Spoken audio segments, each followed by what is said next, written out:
Sige po, palabasin muna natin ang mga chikiting.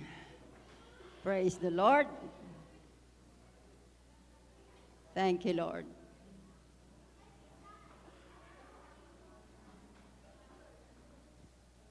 Magandang araw po sa inyong lahat. Isang magandang buwan ng Oktubre sa ating lahat.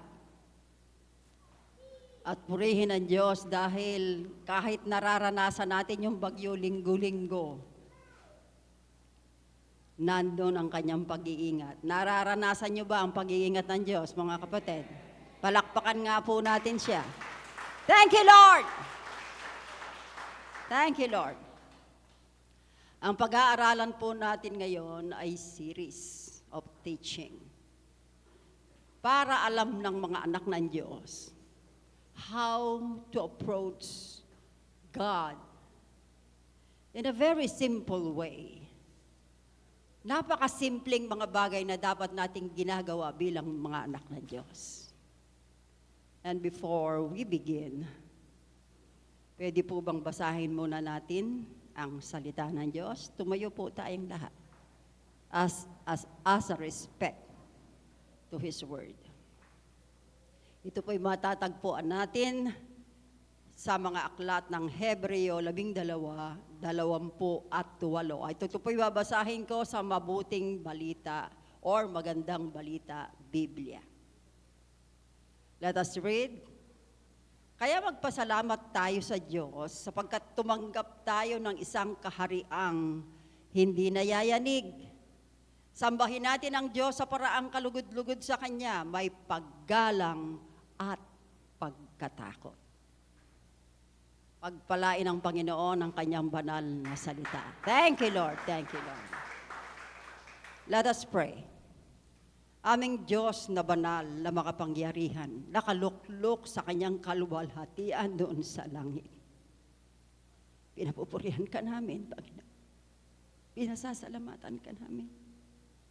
Sinasamba ka namin. Panginoon, maraming salamat sa pribilehing ito. Na narito kami ngayon, sama-sama naming pupurihin at sasambahin ang pinakadakilang Diyos. At ito po, hindi namin gagawin dito lang sa lupa. Hanggang langit sa piling mo, Panginoon, ay gagawin namin. Kaya naman muli mo kaming samahan sa araw na ito. Iparamdam mo sa iyong mga anak ang iyong mga yakap. Yakapin mo sila ng iyong presensya, banal na Espiritu, to let them know you love them. You love all of us. Fully demonstrated by your Son, our Lord Jesus Christ. Ang pangungunan niyo at pagpapala sa mensaheng aming pagbubulay-bulayan sa araw na ito. Pagpalain mo, hindi lamang ang mga tainga ng mga makikinig, kundi lalo't higit ang kanilang mga puso. Hayaan mong bawat binhi o bawat salita na bibitiwan lamang ng inyong lingkod ay tumimot, bumaon ito na para bang mga binhi na pupunla sa kanilang mga puso.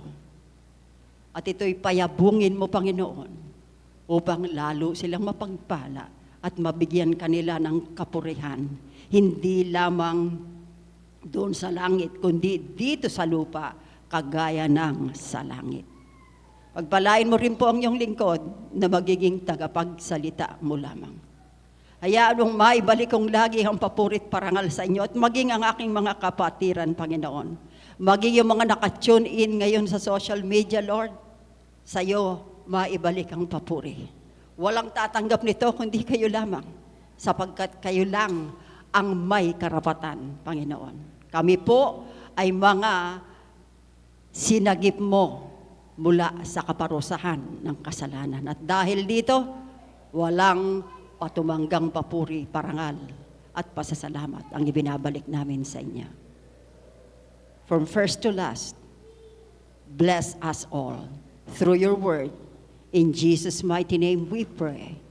Amen, amen, and amen. Sige po, makakaupo na po kayong lahat.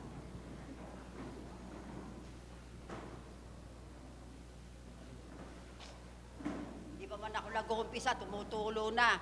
Hindi lamang luha, pati ilong tumutulo. Mga kapatid, ito ay tanda ng isang malaking pasasalamat sa ating Diyos sapagkat isang karangalang tumayo una sa kanyang harapan patungo sa inyo. Lagi nating alalahanan, we are here inside the church because of our Lord Jesus Christ. Ano po? Hindi kayo pupunta rito to meet your friends or to see somebody you want to see. You are here to bless the Lord. Amen? Wala pong iba. Siya lang. Siya lang ang tatanggap ng papuri at pasasalamat. Sapagkat hindi pa man tayo pumupunta rito, mga kapatid, ang pag-iingat at pagsama ng Panginoon, talagang inilalatag niya upang makasama namin kayo. Maraming salamat sa Panginoon sa buhay ninyong lahat. Praise the Lord, praise the Lord. Thank you, Lord. At ito pong pag-aaralan natin is a series. Ano po, mag-uumpisa tayo sa unang hakbang. Ang sabi, naglatag ng mga kondisyon ng Diyos kung paano tayo lalapit sa Kanya. May mga condition, mga kapatid, how to approach God. Kailangang maintindihan nating mabuti kasi tayo'y makakalapit lamang sa Diyos sa pamamagitan ng panalangin. Hindi tayo pwedeng basta-basta lumapit sa Diyos without praying. Naniniwala pa po kayo? Pag tayo'y lumapit sa Diyos, ibig sabihin tayo ay mananalangin. Amen po. Sumobrang saya ng aking mga apo. Always remember this. When we approach God, we are praying. Amen? Maraming nag-aakala na ang panalangin ay para lamang humingi sa Diyos, para bang shopping list. Panginoon, gusto ko ito.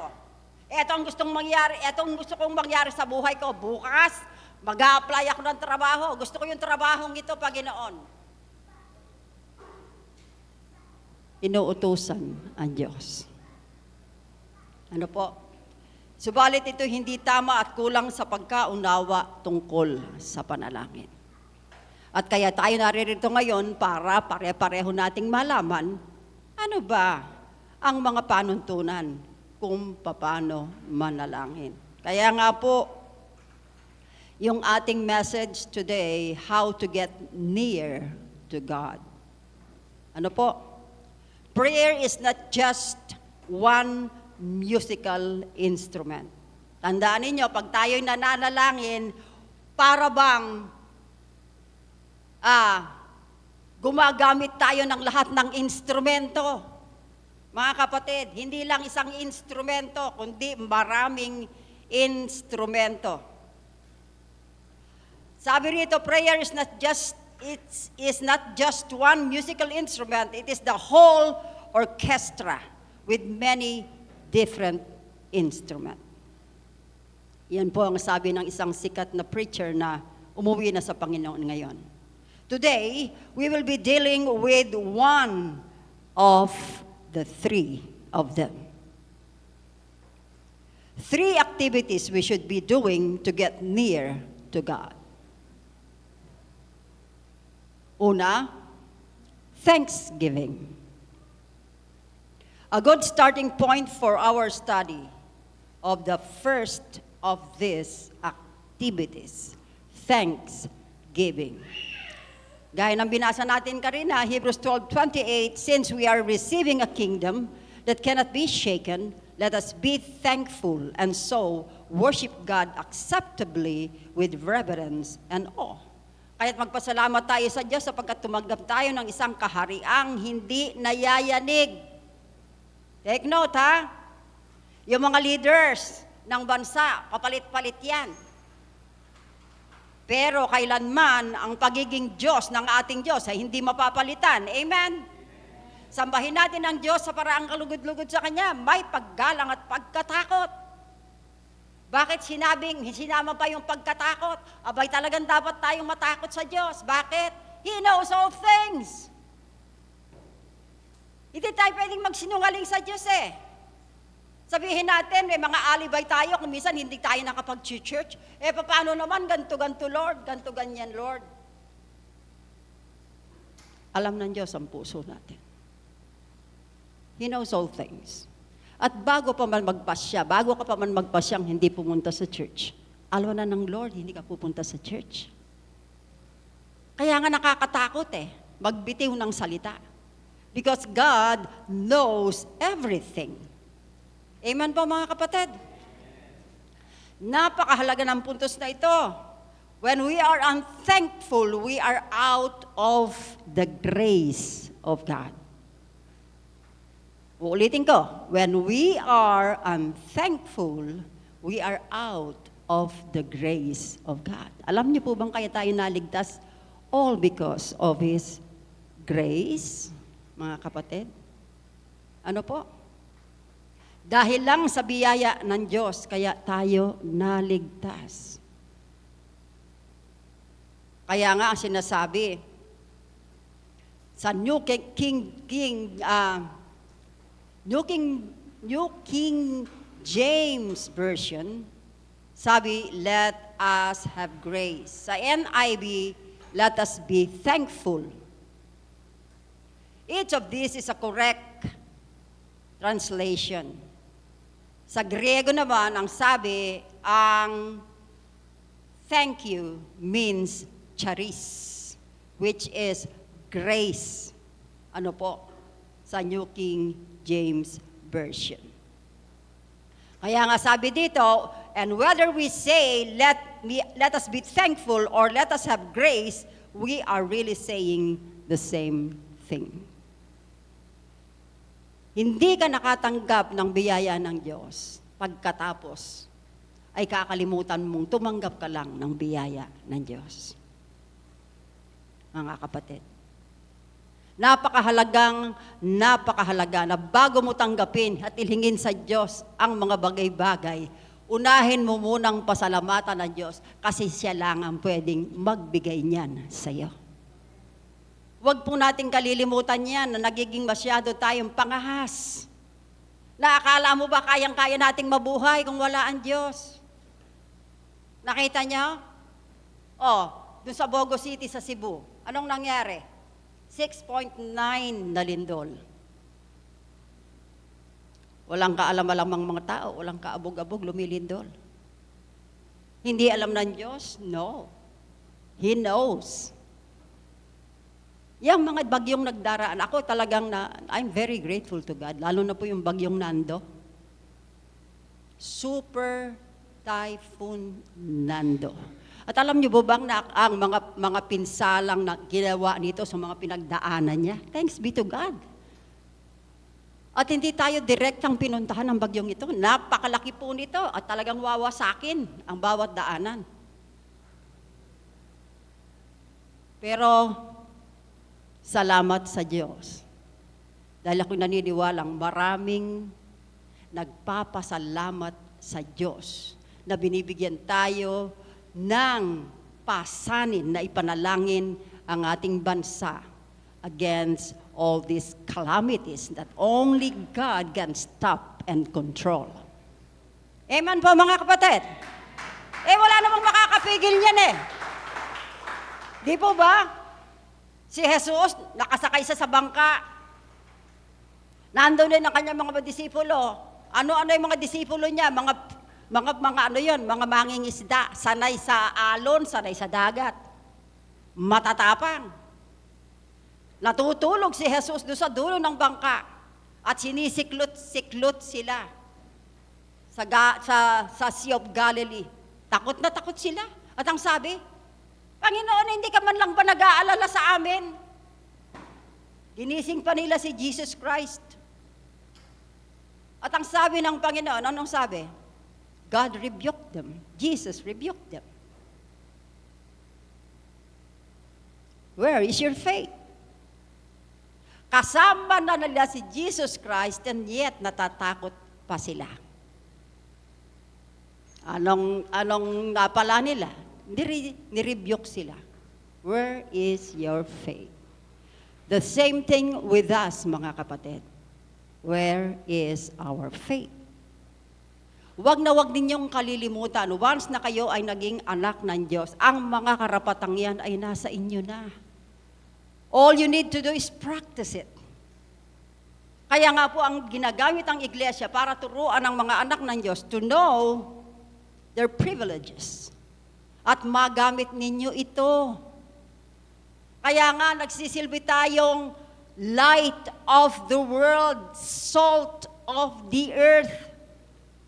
Para malaman ng mga taong hindi nakakaalam na may Diyos na nagmamalasakit at sa isang tawag mo lang kung ina-appreciate mo ang kanyang pagka-Diyos. Salamat, Panginoon, at lagi mong dinirinig ang aking panalangin. Tingnan niyo ang example ng ating Panginoong Jesus nung siya ay nagpe-pray. Anong nauuna before asking anything from the Father? Thank you, Father, because you are always answering my prayer. Thank you.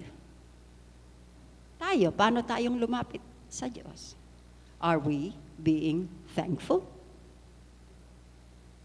Here are 4 statements about thankfulness from 4 different epistles of Paul. Ito po, tingnan natin kung gaano kahalaga ang pagiging mapagpasalamat. Sang-ayon po ba kayo? Salamat sa Diyos, hindi po ba? Salamat sa Diyos, hindi po ba? Wag na wag po kayong mapapagod na magpasalamat. Laging maging mapagpasalamat. Starting with, eto po galing sa epistles ni Apostol Pablo. Starting with Colossians 3:15. Let the peace of Christ rule in your hearts, since as members of one body, you were called to peace. And lastly, be thankful.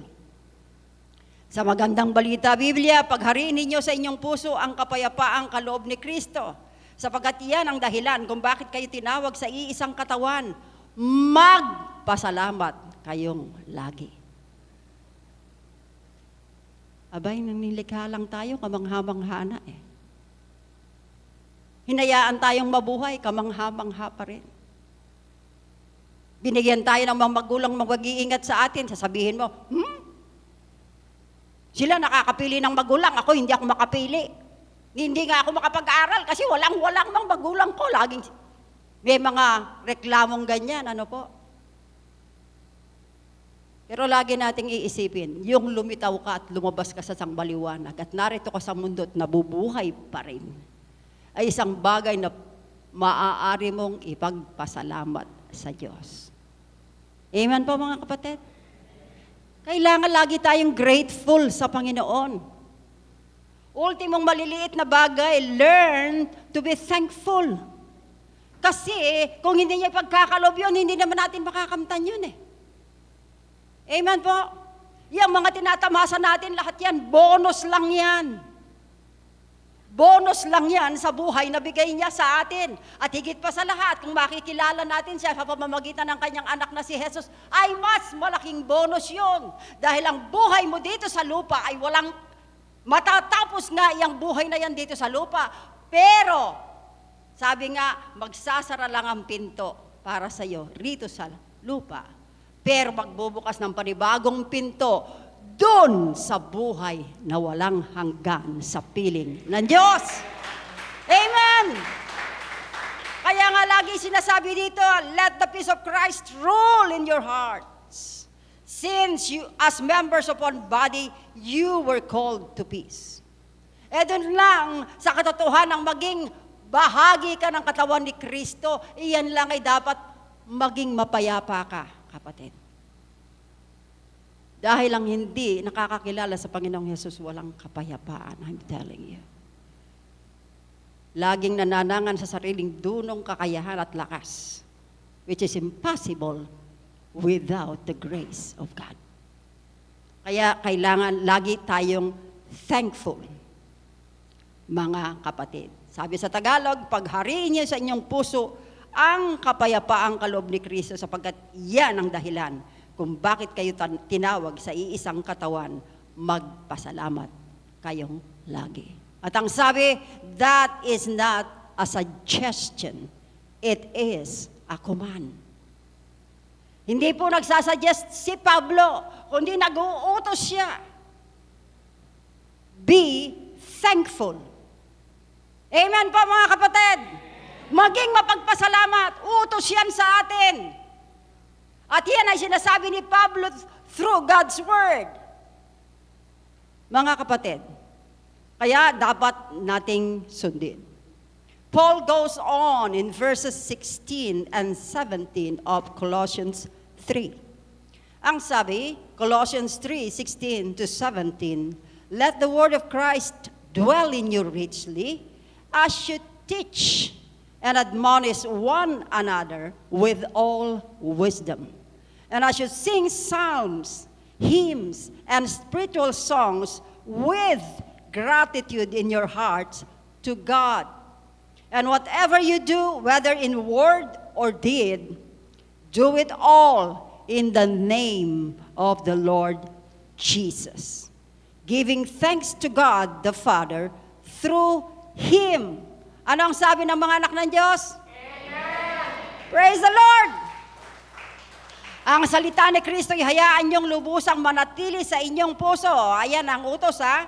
Turuan ninyo at palalahanan ng isa't isa ng may karunungan. Buong puso kayong umawit ng mga salmo, mga himno at mga awiting espiritual ng may pagpapasalamat sa Diyos. At anuman ang inyong gagawin o sasabihin, gawin ninyong lahat sa pangalan ng Panginoong Hesus at sa pamamagitan niya'y magpasalamat kayo sa Diyos Ama.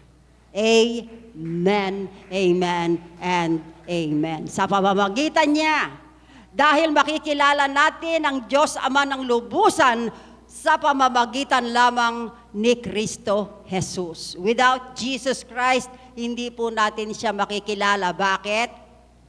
Hindi tayo karoroonan ng Holy Spirit. Kasi si Lord Jesus Christ ipadadala sa atin ang banal na Espiritu to teach us continually habang tayo'y narito pa sa mundo upang makilala natin ang kanyang Ama. Without Jesus, hindi natin siya makikilala. Pakakatandaan po nating lagi iyan. Iyan ang papel ng banal na Espiritu, kaya siya sumasa atin. Ano? To glorify Christ in our lives, mga kapatid. Without the Holy Spirit, hindi natin magagawa iyan. Apart from me, you can do nothing. Sabi ng salita ng Diyos. Wala tayong pwedeng ipagmalaki. Mga kapatid, lahat tayo, we fall short of His glory. Salamat na lang at kinahabagan tayong lahat. Amen po, mga kapatid? In all that we do, we need to be guided by two principles. Doing it in the name of the Lord Jesus and giving thanks to God through Him. Yan ang lagi nating tatandaan. Yung dalawang prinsipyong yon, gagawin natin ito sa pangalan ng Panginoong Hesus at magbigay tayo ng pasasalamat sa Diyos sa pamamagitan niya. Amen?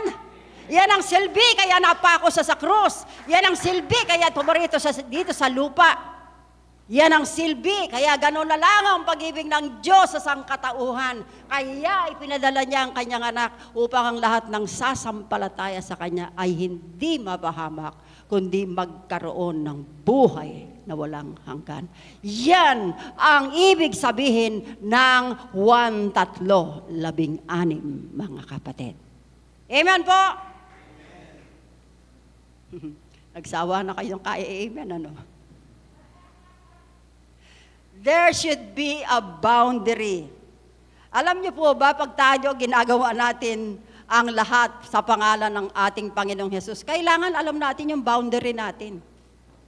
Mga kapatid, o yung mga kabataan, bago kayo mag-asawa, alam niyo ba ang mga boundary ninyo? Ha? Hinihingi nyo ba sa Diyos, Lord, sino po talaga ang mapapangasawa ko? Ayoko magpasya mag-isa, gusto ko po kayong magpasya para sa akin. Ginaganon nyo ba si Lord? Salamat na lang nandiyan kayo, Lord, kasi ikaw ang pipili ng mapapangasawa ko. Mahalagang gawin natin ito, mga kapatid, kasi yung pinakakapumpunan ng iyong mapapangasawa, kilala ng Diyos.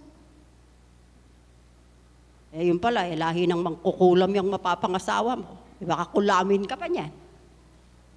Ano po? Alam tayong iiwas ng Panginoon sa kapahamakan.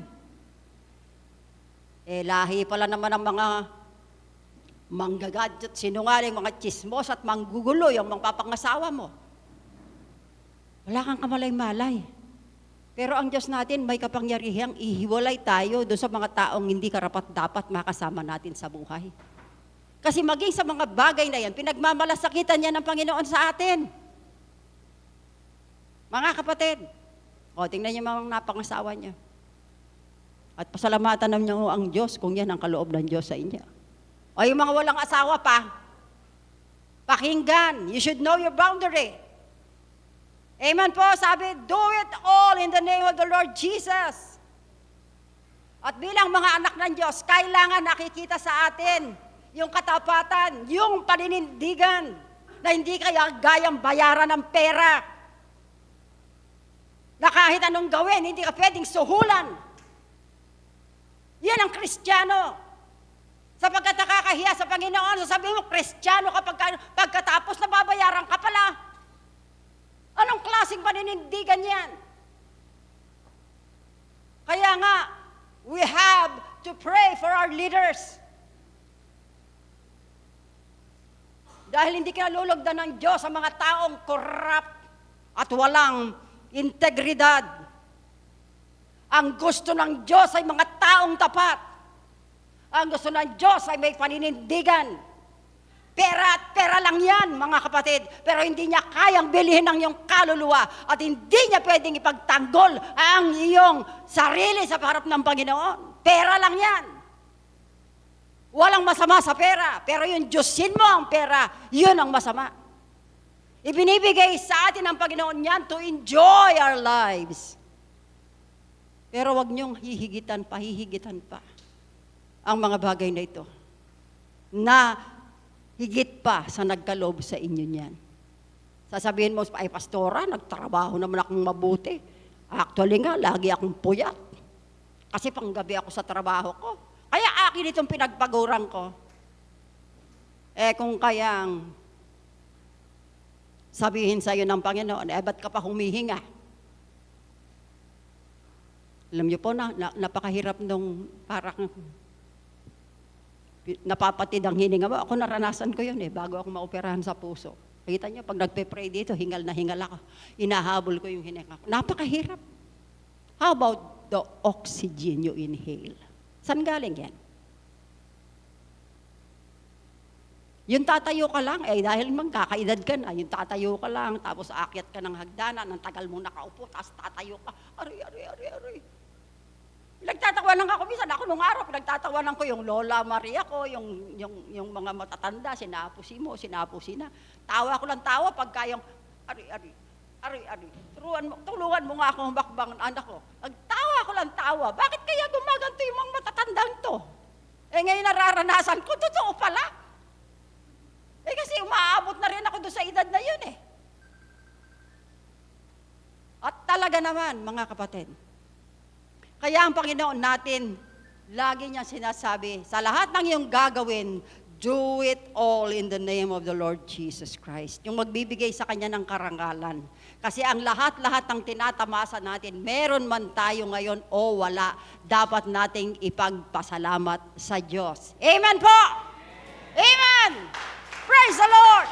Ang sukatan ng tunay na kayamanan ay hindi yung mga bagay na meron ka. Ang sukatan ng tunay na kayamanan ay ang pananampalataya sa isang buhay at makapangyarihang Diyos. At sinusunod ang kanyang kalooban. Hindi ang iyong kagustuhan. Amen? Mga anak ng Diyos. Mga anak ba ng Diyos ang kausap ko ngayon? Magsabi nga ng malakas na amen. Thank you, Lord. Giving thanks then is not an option. It is a command. O yan ha. Paulit-ulit. Sinasabi ni Pablo, ay si Pablo pa. Ano po? Second, pangalawa, in Ephesians 5:18, Paul speaks about what it means to be filled continually with the Holy Spirit. Oh. Sinasabi ni Pablo kung paano, anong ibig sabihin ng kailangan mapuspos kang lagi ng banal na spirito. Ephesians 5:18 sabi, do not get drunk on wine, which leads to debauchery. Instead, be filled with the Spirit. Ang sabi sa Tagalog, huwag kayong maglalasing sapagkat sisirain lamang niyan ang inyong buhay. Sa halip, ay dapat kayong mapuspos ng Espiritu. And what is the result of being filled with the Spirit?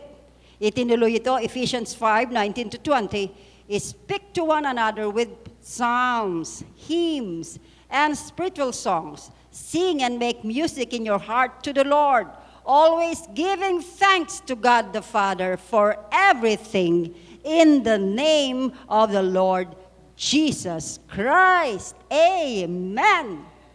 Amen. Purihin ang Diyos. Kaya nga sinabi ko kanina, when you are full of the Holy Spirit, you will continually give God thanks. Kasi hindi mo makokontrol yan. Ang banal na spirito ang mag-uudyok sa'yo na laging magpasalamat sa Diyos. Magpuri at sumamba sa Diyos, mga kapatid. In fact, you can measure the fullness of the Spirit within you partly by that criterion. Masusukat mo kung gaano ka sinasamahan ng banal na spirito sa pamamagitan ng mga katangiang yan. Ano po, pagka ikaw ay puspos ng banal na spirito, lagi kang nagiging mapagpasalamat sa Diyos. Hindi inaangkin yung pasasalamat. Pastora, pag-pray mo yan, ganito. Tapos, Pastora, gumaling, salamat po sa inyo. Bakit hindi tayo natututo? Hindi po sa pastor ibinibigay yung pasasalamat. Ibinibigay ang pasasalamat sa Diyos. Dahil siya nagpagaling. Ang pastor o kung sino man ang nag-pray, tungkulin niya yon bilang tinawag ng Diyos. Pero ang sumasagot sa panalangin, ang nagpapagaling, ang tumutugon sa lahat ng ating hinihiling, ang Diyos lamang. Kaya, laging sa Diyos ang pasasalamat. Amen po? Huwag na huwag niyong tatanggapin yan. Kapag sila'y nagpasalamat sa inyo, sabihin niyo, salamat sa Diyos. Sa Kanya ang papuri. Sapagkat yun lang talaga ang dapat nating gawin, mga kapatid. How much time you spend giving thanks? When you cease to do so, it is one sure indication you are beginning to leak out. Ang sabi rito, gaano katagal ang iyong ini-spend upang magpasalamat sa Diyos. Kapag ito ay nalimutan mo na at hindi mo na ginagawa, ito ay indikasyon. You are beginning to leak out. Ibig sabihin, nag-uumpisa ka ng manlamig sa iyong pananampalataya. Watch out, mga kapatid. Sapagkat ang taong puspos sa banal na spirito ay laging mapagpasalamat sa Diyos. Sapagkat kinikilala niyang wala ako kung wala ang Diyos. Wala ang meron ako kung wala ang Diyos. Wala akong buhay kung wala ang Diyos. At maging ang lahat ng mga taong binigay niya upang mahalin tayo, pagpalain tayo, salamat sa Diyos. Galing lahat sa Kanya yan, mga kapatid. Hindi dahil lovable tayo, ang gaganda natin, kaya kesyo kital. Hindi po. Ang Diyos po ang nagbigay sa inyo yan. Regalo niya yan sa inyo to bless you and make you happy and enjoy life, mga kapatid. Hindi po iyan dahil magaganda tayo, mabubuti tayo, hindi po. Siya lagi ang ating parangalan. Third, pangatlo, Paul's third statement. about thankfulness. Ano po? Is found, ito po isang requirement, mga kapatid. About thankfulness is found in 1 Thessalonians 5:16-18. Be joyful always, pray continually, give thanks in all circumstances, for this is God's will for you in Christ Jesus. Magala kayong palagi kayong manalangin at magpasalamat kayo sa Diyos sa lahat ng pagkakataon sapagkat ito ang kalooban ng Diyos para sa inyo, sa inyong pakikipag-isa kay Kristo Jesus. Paulit-ulit sinasabi ni Pablo sa atin ito. Don't you know that Apostle Paul had been in heaven, in the third heaven, at itong mga ibinabahagi niyang ito sa atin, mismong galing sa labi ni Jesus. Mga kapatid, the only apostle ang nag-disciple sa kanya mismo, personally, is the Lord Jesus Christ. Nung maging disciple si Paul, wala na po ang Panginoong Jesus dito sa lupa. Bumalik na siya doon sa langit. Kaya nga ang conversion niya doon sa road of Damascus, tinawag siya ng Panginoon. Kasi nga, walang gagawin si Pablo kundi i-persecute yung mga mananampalataya kay Kristo. Kalad ka rin upang batuhin at pamatay. Ganun ang ginagawa niya kay Stephen. Mga kapatid. Kaya pakatandaan natin lagi.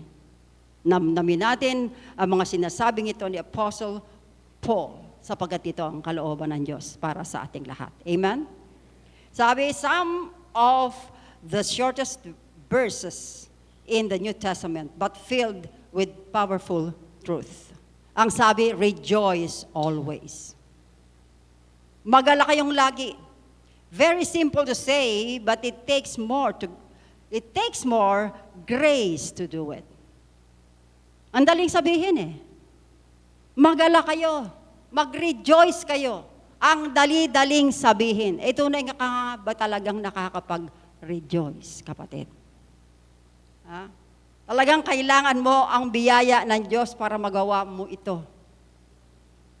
Dahil hindi, lalo na sa panahon natin ngayon, hindi madaling mag-rejoice. I'm telling you.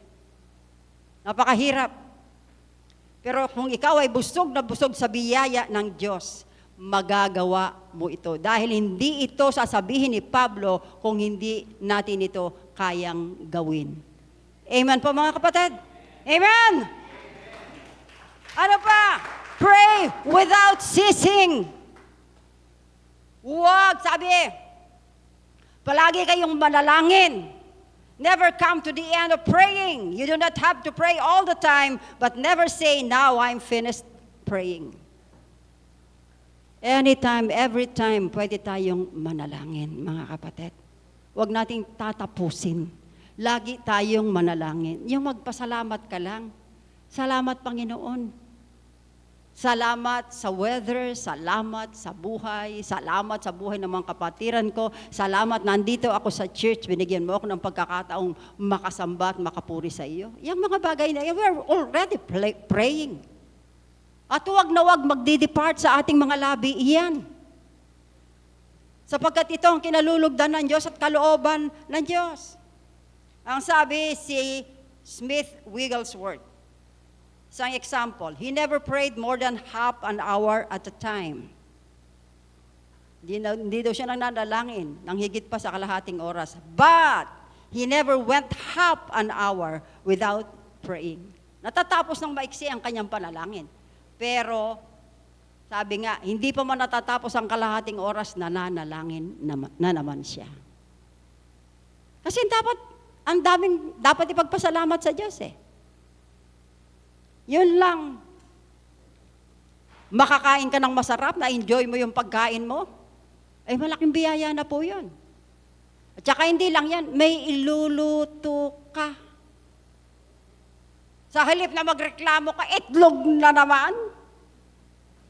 Puro lang itlog. Mabuti nga may itlog kayo nung malilit kami, kahit itlog, wala Ano sabi ng tatay ko? Magkumain na kayo. Anong ulam tang? Di gatas ng manok. Ang sabi ko naman, nagagatasan ba yung manok? ibig palang sabihin, asin na may tubig. Lagi nating i-appreciate yung pagkakaroon ng mga bagay-bagay na simple man kung tutuusin, pero nagbibigay ito ng dahilan kaya natin dapat pasalamatan ang Diyos. Nakakakain ka ng masarap, meron kang nai-enjoy na pagkain, nakakatulog ka ng masarap kasi kung minsan pagka nagkakaedad ka na, mahirap matulog.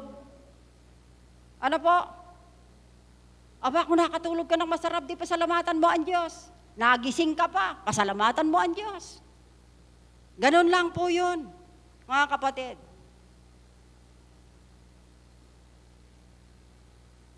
In everything, give thanks, for this is the will of God in Christ Jesus. Lagi niyang kabilin-bilinan yun.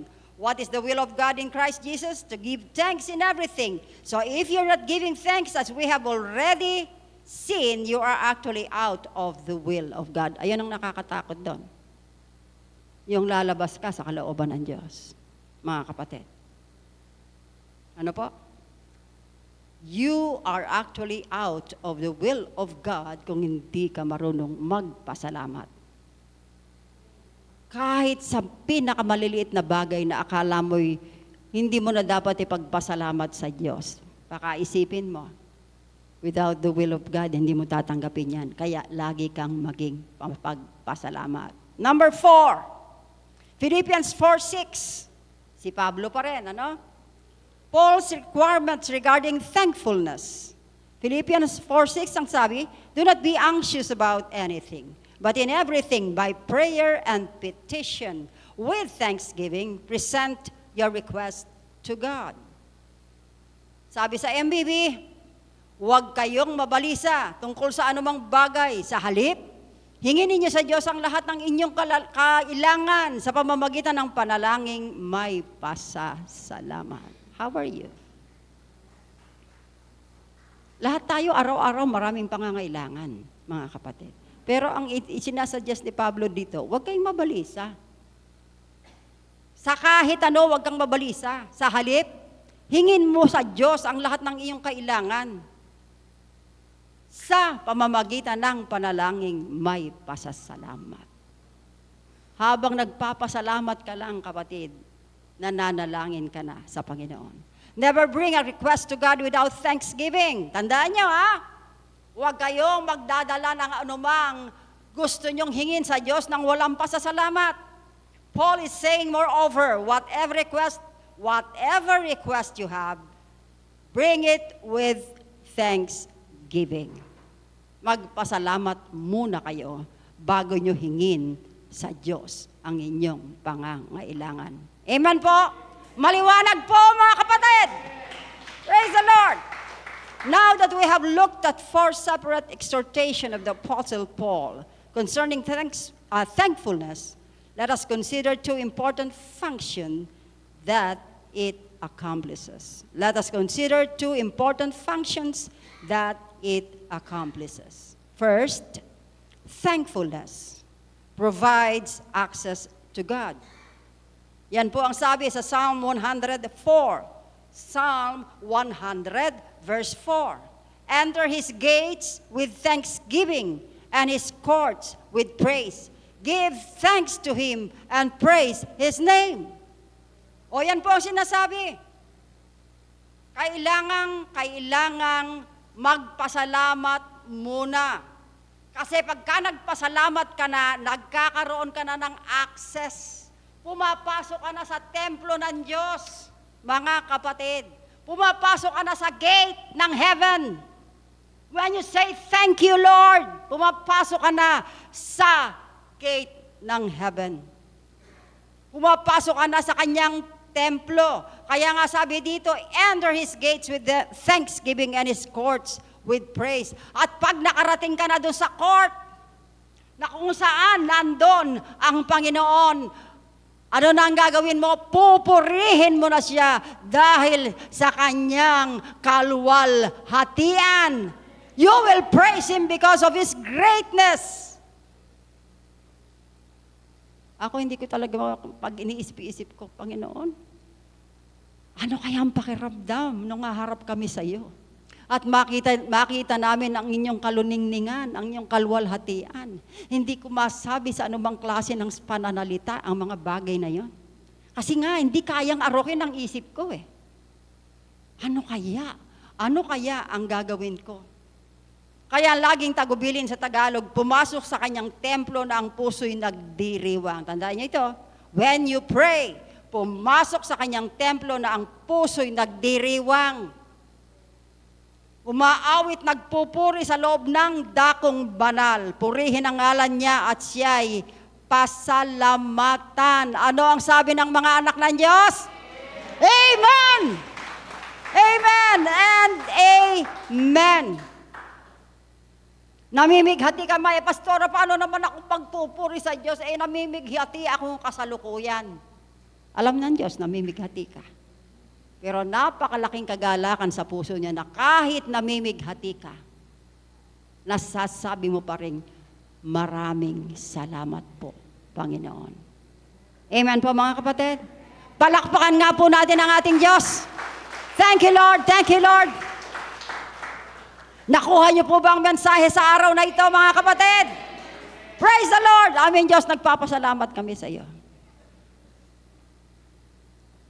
Kamangha-mangha, Panginoon, talaga. Ang inyong kaluwalhatian at karangalan. At talaga namang hindi pwedeng hindi kami magpasalamat sa iyo.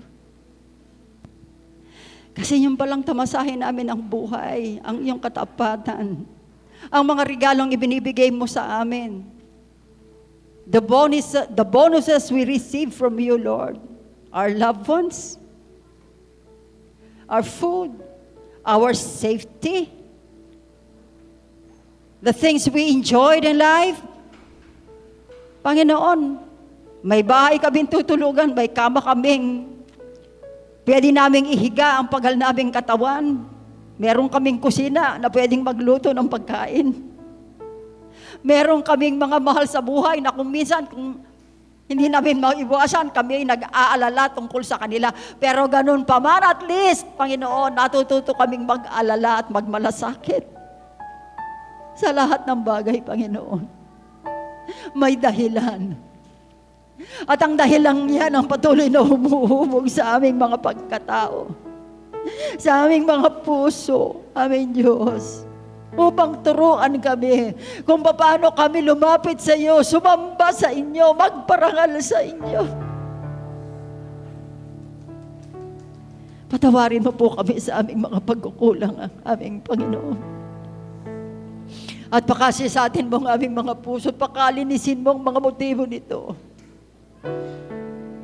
upang sa bawat salitang maririnig namin, Panginoon, ay magiging parang matabang lupain ang aming mga puso na handang tumanggap ng mga binhi ng iyong salita, na tutubo at lalago at magbubunga at magiging dahilan upang marami ang makinabang, unang-una na kami at lahat ng mga taong aming mababahaginan. Maraming salamat. Purihin at sambahin, dakilain ang iyong pangalan. Mga kapatid, pwede nyo bang itaas ang inyong mga kamay ng mataas na mataas? Dalawang kamay. Dalawang kamay. Aming Diyos, nakikita mo ang mga kamay na yan. Tanda ng kanilang pagsuko. Tanda ng kanilang pag-amin sa kanilang mga pagkukulang. Tanda ng pagkilala na kayo lamang ang Diyos at wala nang iba pa sa kanilang mga buhay. Pagpalain mo silang lahat. Kalingain mo sila. At patuloy na turuan ng mga tamang bagay na pagbibigay ng kaluguran, kapurihan at karangalan sa inyong napakadakilang pangalan. Tinatanggap po namin ang kasagutan ng mga panalangin ito ng may pasasalamat. Napakadakila po ninyo. Purihin kayo at maraming salamat sa mga katugunang ito ng aming dalangin. At ito po hinihiling namin sa pangalan po ng aming Panginoong Jesus. Ang lahat ng mga anak ng Diyos ay magsabi ng Amen! Amen! Praise the Lord! Praise the Lord!